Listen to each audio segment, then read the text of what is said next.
Aarangkada na ngayong araw ang pagdinig ng Senado kaugnay sa kontrobersyal na bagong Senate building. Pero si Senator Nancy Binay duda sa tunay na motibo nito, lalo tila nagagamit umano ang issue sa pamumulitika.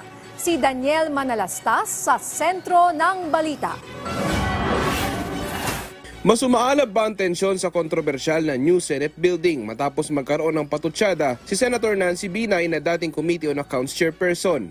Anya, tila nagtutrowback sa nangyari noong mga nakalipas na taon nang magkaroon ng investigasyon ng Senado hinggil sa umano'y irregularidad sa Makati City Hall parking building. So babalikan ko ulit yung nangyari noong 2015, di ba? Para nag-umpisa sa ito naman yung tinutumbok, tapos hanggang nanganak na kung ano-ano na yung pumasok doon sa hearing. So, syempre, on my end, I have to prepare na, kasi napagdaanan ko na to na parang nade-deja vu na nga ako sa mga nangyayari ngayon na dapat paghandaan ko na hindi na dapat maulit yung ganitong sistema na nagagamit yung Senado for personal ambition or vendetta. Tingin pa ni Binay, tila nagagamit ang bagong Senate building dahil mayroong issue sa politika.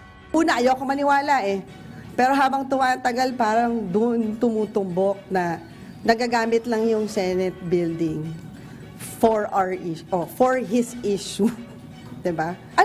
Nakakana lang is bakit kailangan mo gibain yung institusyon just because may ganong Makati Taguig issue.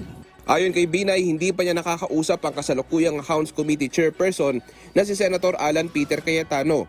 At nandiyan naman daw ang mga dokumento at iningatan nila ang pagpapatayo ng building na malayo sa mga irregularidad. Wala pang tugon si Cayetano sa mga pahayag ni Binay. Nakatakda na ngayong araw ang pagdinig ng Senado hinggil sa usapin.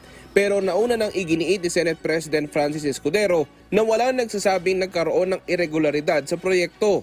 I don't know why people are sounding too defensive about this. Ang sinabi ko lamang, hindi ba?